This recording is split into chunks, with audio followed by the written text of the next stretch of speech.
make me.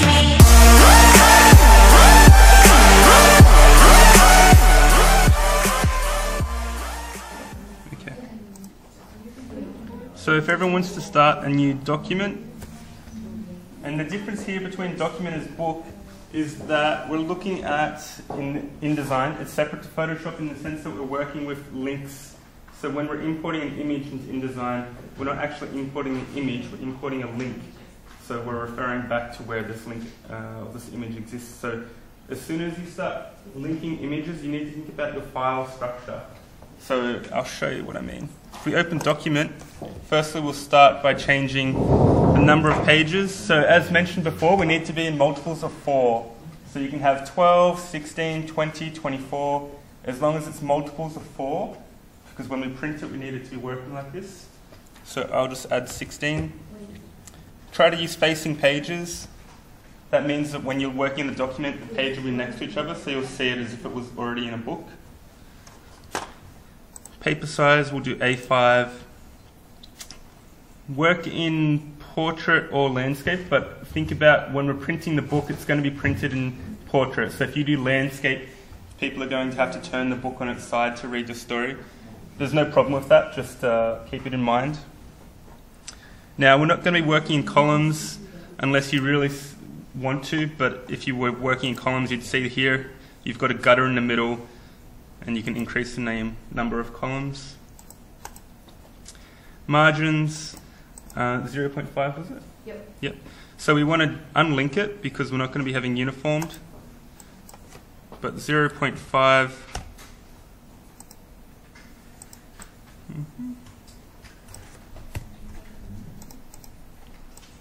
And the bottom was 6?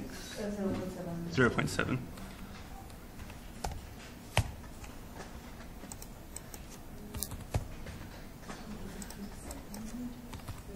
Yeah, in this document we can have pictures which go over these margins. We will have it printed by offset printing, which prints to the edge of the page, but we set the margins there because the text can't be placed beyond these margins. So these margins are really for the text. Mm-hmm. And then are we going to use a bleed? Are we going to have a bleed or a slug? We can. Yep. We can have bleed because then you can be sure that your picture is beyond the page. So just describe the difference between bleed and slug. Bleed is the outside print area zone that you're going to be putting into the file. So if you import an image and you have it slightly outside your border, it's outside the print zone. But if there is an inaccuracy or tolerance with the printer, at least you know that there won't be a white stripe along the edge of your page because you're essentially putting pixels past the print zone. So the printer won't have a problem with picking those pixels up. Slug is actually for printer information. So it's something that's not going to be printed in your book, but it's for the printer to have information such as cut areas where they'll come through with a guillotine or document versions and so on that are printed outside your print area for the printer to be aware of. So for these, we'll just put something like a 0.5. You can keep these linked as well, so it automatically adds a bleed all the way around. And slug, I don't think we need to add a slug. If you want to see a preview, you can just click the preview button down here to see what it does. Yeah, it's just in millimeters. I think it should be like 5 millimeters. The bleed? It's, the margins. Ah, okay. If it's 0.5, it's half a millimeter. So, as with most Adobe, it's currently in pixels, but if you type millimeters after, it will automatically convert it. And this one was 7.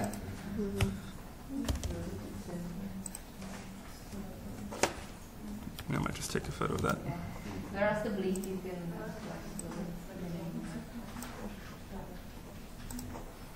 Okay, so your settings should look like something like that. And once you start the document,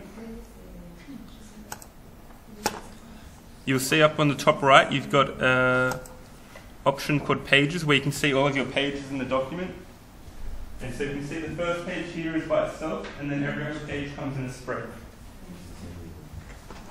So if I move down to the second row of pages,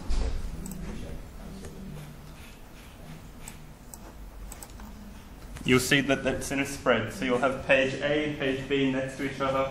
So if you wanted to do a larger page where you have one large image stretching across both, you can do that, and you can see how it will actually look when it's printed, which is really helpful. You can see here that we have the margin, which is the pink line. So this is a line that sort of says you shouldn't have text beyond this line.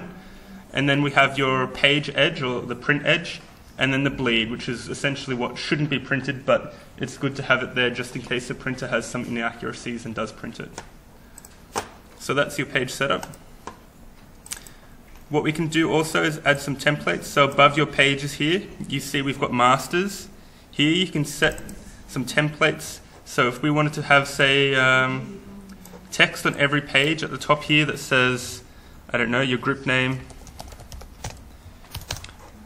Now we've set up a template. So we can drag this onto any page, and that essentially makes a template. And if we adjust the template, it should automatically update all those pages, as you can see. We can do that with page numbering as well. And if we delete this, it should delete off every page.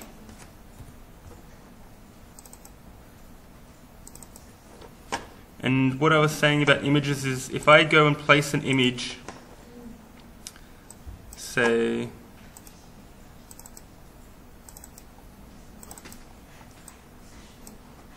like this image isn't actually imported into our files, it's just a link. And you can see here in this chain all the links that you have in your file. So if I was to actually delete, move, or edit this file independent of the InDesign, say in Photoshop, or I move it to another folder, that link becomes severed and it's not going to work. So you need to make sure that when you're importing images, you have all of the images set in a proper file structure, so you don't delete them or edit them or move them accidentally.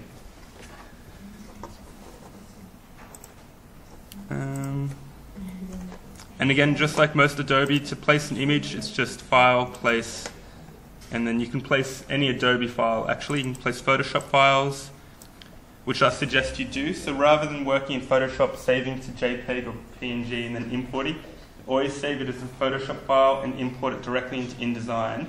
And then if you need to adjust Photoshop, once you've got the Photoshop file imported, you can actually just edit it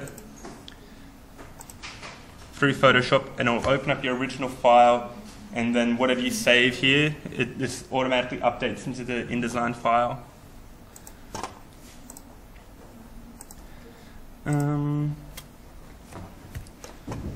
So if we come back to pages and we start thinking about your master template, what should we do, Katrina? Oh, sorry. Should we start thinking about styles? Yeah, like, so who knows Photoshop? Who is working in Photoshop already? Like, are you making posters for InDesign? InDesign? Sorry, in InDesign. InDesign. So, are you adjusting posters? Mm-hmm. Yeah. Who knows how to work with objects or smart objects? Okay, that's what we can do. Because in this task, like first of all, we will have a look at the layout. I think because that's some of you know and some of you don't. You might like to divide these pages into some proper layout, and I would do it in the A master so that I have it everywhere the same. And where's layout? And I can create margins and columns, or I can preset some guides for the whole document. So if I go to margins and columns, I can have like what Nathan said, that you can adjust in the beginning, so you can divide your document. For example, somebody wants to have just 2 columns and divided your file into 4. And this one is what we did. Click on preview so that you directly see what you are having. And then in the A master you can also have the ruler guides. These ones, guides. And here you can also detect how many rows you want to have in your. You see that it always divides the margins that you already preset in the beginning of the file setting. So here you can decide if you want to preset the division into page or into those margins that you set before. So now we have it for the page. If we want it for our just drawings, then I would set it for the page, not only in these margins. And I can have like more rows with some gutter, which now divides me like you wanted to have like those 4 windows precisely in one page. That really divides you the page into how many squares or circles you want. So if you are presetting a file or a comic book where you have the squares with the pictures, you can preset it here. So that's create guys, layout, create guys, and you can divide it. Then we can see if you want to have some objects. Let's have some frame with the boss. So let's generate an object. Here you have like a frame. So usually we work with frames all the time. Either you put the text in the frame or you can just place the frame there. So I'll just if it snaps to the sides, then you adjust it like in this other programs. So you can give it some value. Let's have it. You can have a shadow of it or not.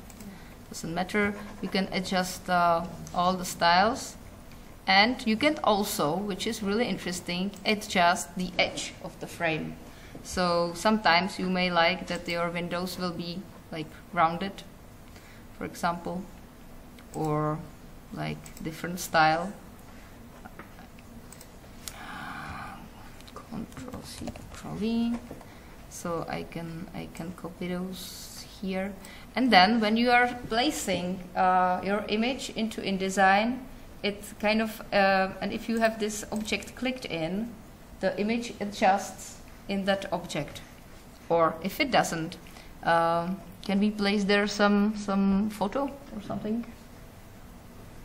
I have Control D. So by Control D, you directly open the Finder or Commander. Any of these? This one? Yeah. Don't you have any nice picture? Yeah. Maybe some of the tasks people have done? Yes. Yeah, somebody. This one maybe? Let's choose this one. Yep. So now you placed it directly into your frame, but it doesn't look really nice. So you can arrange it. You can fit. Where is it? Fitting. So you can fit it either proportionally in the frame. So it would fill in the whole frame, but you keep the proportions of the face. Control Z. Or you can just fulfill the frame, which is a different way how to fit. You see that the whole picture just changed proportions in order to fill in the frame. So it would kind of squeeze inside.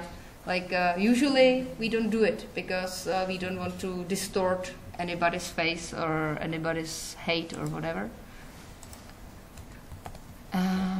Or you can fit frame to content, which means that when you import something, you can have the frame around the content.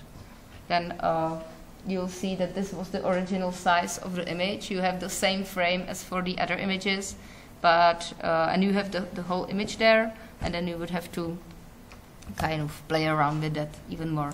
So how to put this? I would fit it proportionally into my frame, and if you double click on it, the frame changes from from blue to red. And if you had the red frame, you can only change the inside of the frame, the image. You see that it doesn't go over the frame. Do you know, by holding Control Alt is here to preserve, or Shift? Control Shift. Now you know everything. So you can preserve everything, and then you can move the content inside of the frame. So these are just shortcuts for what you will just be doing. So let's say that this is like your style of the comic, then you will place these links there, and as Nathan said, it's not the files inside of the InDesign. So if you want to give it to somebody else, you must save it as package, right? I would say it maybe now, because they are like really frequent mistakes. So it's save as, yeah, save package here. And if you're both working on the file, you guys are going to have to work out how you're going to do it, because you can't both work on the same file at the same time, because it'll create a duplicate file. So you need to either take it in turns working on the InDesign file, or you both work in Photoshop files and then come together to compile it into InDesign. Yeah, I think that's a good idea. Yeah. Really, to first do the Photoshop images and then load it into one file, because then by switching the files from the computers, you lose the links, or you just update the links which are placed somewhere else. I'm just talking about this because last time it happened all the time, that you know what is bad? Then if the link is not there, then the image you can see, but if you export it, it looks ugly. It looks terrible because there are no data for that. And it will tell you that it makes mistakes. So let's have a look in the object style. So let's go to Windows, visit Styles and Object Styles, where you can predefine something. Let's say we generated a style of our frame, of our object. It can be also like text object, but usually we do it like for this frame objects with some adjustments. You can detect the style and then apply the style on all the frames, which means that if you decide to change the style of the whole story, you only change this object style and attach it to a different style. And these styles should be done at the start. So before you actually start making your document, you should set your styles and templates first, so that they automatically apply to all the objects that you're placing. Yep. So let's generate new one. This is it. Here. So let's call it like my style. It's always just good to call it somehow, because. And when we say style, essentially it's a template, so that you're having this same template apply to all the object styles. So and you can have it for text or paragraph as different style types. Now it becomes interesting. If you double click on my style, which is this my frame that I generated right now, I have it marked, and this is like my style. Here I can really change anything I want. So I have these general settings here, and let's go to fill.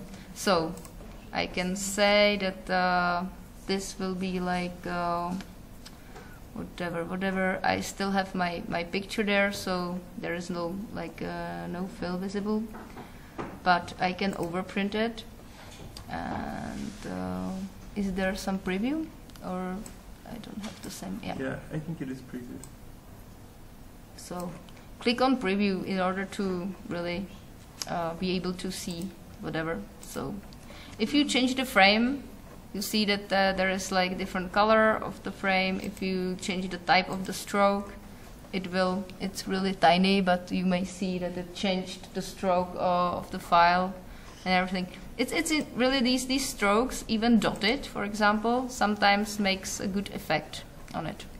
So, and so if you had this over your entire document, and we're just changing the styles now, it would change every single frame in your document to match whatever you're changing. Yeah. So it's the quickest way to keep everything linked. So, then the stroke, we have the same here. What was still interesting? Yeah, so this is like all the basics, like the strokes and the fills. But you can also have like shadow options with the spread shadow, anything that you know from different other documents. You can have shadow on inside and outer and inner glow. That's the same as in Photoshop, like the same effects, but sometimes they go really nice. So if there is, be careful about the mode. So for example, screen mode is almost invisible if you have light color. If you have normal one, and switch it for some like this, and increase the size, and you see it starts be visible a little bit. Hey, I killed it. So let's change the noise a little bit and spread like more so that we can see it really. So yeah, so this is for example style that we can see the effects already, and click on OK. So if I go to the other frame and click on my style, it would change into the presets that I have. Yeah, I don't suggest these presets exactly.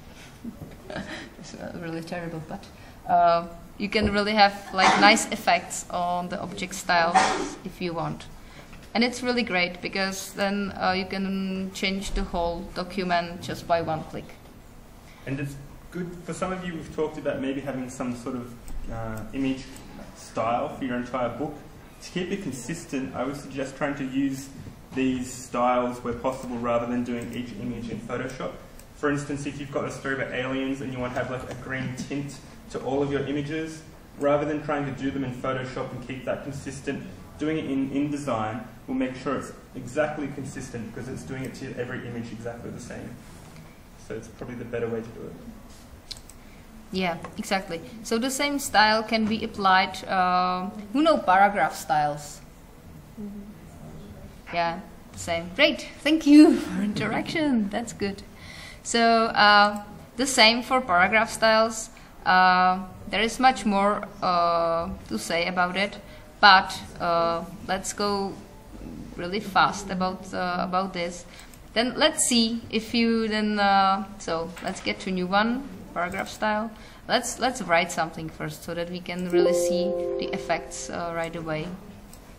So mine. Okay, and let's write something somewhere. Also, these styles are unique to every document. So if you do one document and your partner does another document, which you don't recommend, those styles are unique to that one document. So think about that as well. It's not going to save to InDesign itself, it saves to that document. I must... what I usually do when I don't have the text but I still want to preset the styles is to fill with placeholder text, because it just fills you some text in the bubble or in the space where you want to put the text, and you see how the text behaves in there. So it's under type, fill with placeholder text, and it just fills the text inside of my frame. And here it's just the very same. I will only increase the surrounding so that we have something around some frame. And now it really starts to be interesting by adjusting the style, because let's say you don't want to have the text just starting next to the frame directly. Maybe you would like to have it positioned a little bit off of the bubble. Let's say you have the bubbles. It's not like the frames. Let's say this is the bubbles. We can also show that. So a part of those basic formats, we don't have to go over this. Maybe later in this typing lecture. So you can shift the baseline. That means that shifts you the whole text. Baseline is the line where the text sits on. Like with the J goes underneath the baseline. The baseline is baseline for the text. So if you shift it lower, it just goes off the frame from the top. So let's say that's what we wanted. Let's say we wanted the left alignment, but we would like to have some left indent also to place the text a little bit from the left. So let's increase this. Yes, and you see that the text is shifting from the left. It's just putting here. And also from the right. So we have the text directly in the middle of my frame. So what is also interesting to do? You can have the first line indent that the first line also kind of shifts a little bit. But that's rather done when you have like long texts and you want to move the first. Yeah, we don't have the grid right now, but we can go further. We don't have the tabs. You can also rule the tabs here, but you can have like I think we will do it next time. Work with the paragraphs, because that's for a longer time. We will import the baselines and then the shifting of the baselines. I only wanted to see which one was that. Was it the brep? No, was it the drop cap? The drop cap is an interesting function where you can put the first letter bigger, like over 2 lines, for example. Like what you normally see in a storyboard. You detect how many characters you want to place. For example, let's do just 1. And let's make it over 2 lines. And you see that the first letter dropped 2 lines lower. Sometimes when you just start the chapter, you can start it with the first letter or first 3 letters or first word just drop down over 2 lines. This kind of makes really nice effect. Okay. Also, okay. hypertension is something. If you guys are wondering why your lines are split with the words, it's hypertension. So I always turn hypertension off in your paragraph styles as well. Which one? Hypertension. Hyphenation. Yeah. Oh, sorry. okay. Yeah. Like in short text, don't do hyphenation. It's just better not to hyphenate at all. Hyphenate, divide the words. So in those bubbles, it would be better to first put the text down and then draw the bubble around it. Or there will be some line text, line styles with the bubbles already made. Then you can enlarge the bubble according to the text. So the text must not touch the borders. Either if you have bubbles or squares or whatever, the text just shouldn't touch the borders. So first write whatever the character says, and then adjust the bubble around it. And if the bubble goes outside of the file, it doesn't matter. The text must not go outside of these margins. Yeah. So here you can really decide how many letters, or just switched off the hyphenation at all, and it wouldn't hyphenate any words. Or you can just increase the number of letters so that it only hyphenates like really long words. Like, it's good to do these presets for text, because then you don't have to control the whole document, like setting after like bubble after bubble, because then you are sure that there will be whole words, and they won't be splitted and they won't touch the borders. You just have this set. And then you can change the styles for the whole document. Just clicking here and there.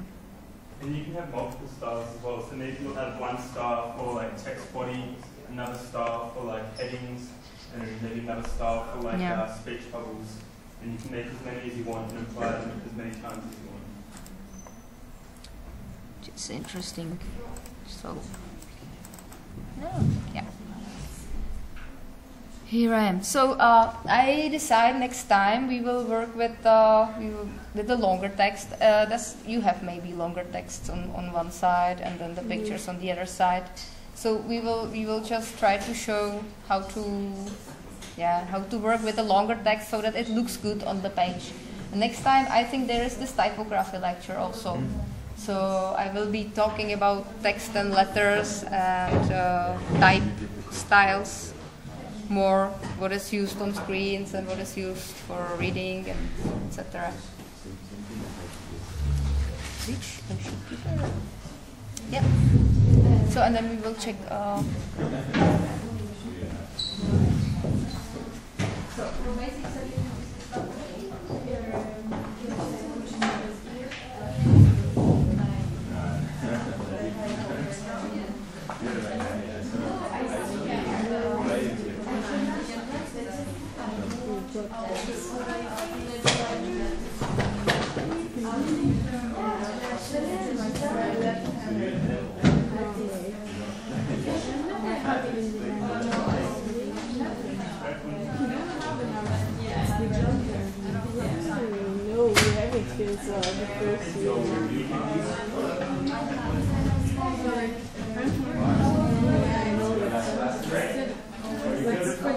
Because I know like every year we make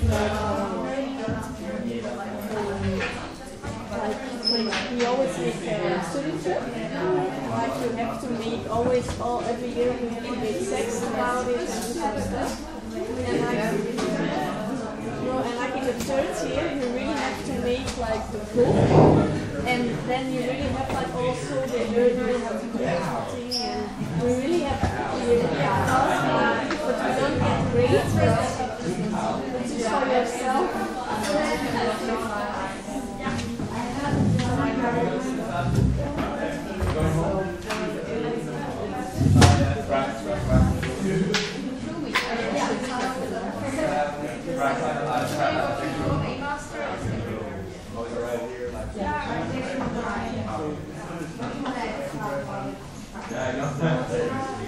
I'm sorry, okay.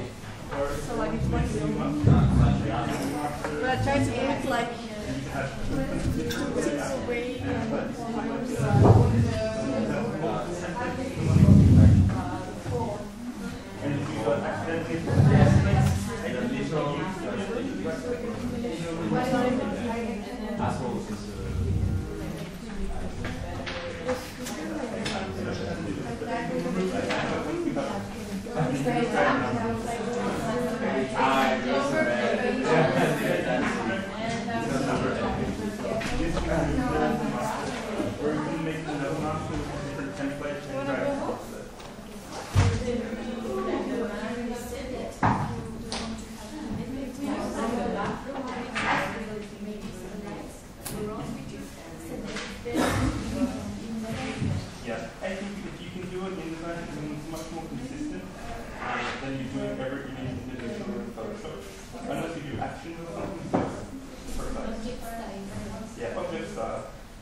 Yeah, some are really good. Some are behind, I think, a week.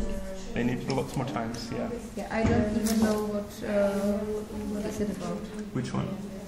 The back, it was spies. The back and the middle. So the one at the back was, they were saying they're espionage, like spies. Spinach. Spy school, like SPY, like James Bond. And spy school, because Chebauche is a spy school. Spy. And then the one in front. The one in the middle, I just say the Because this was aliens, the one behind them.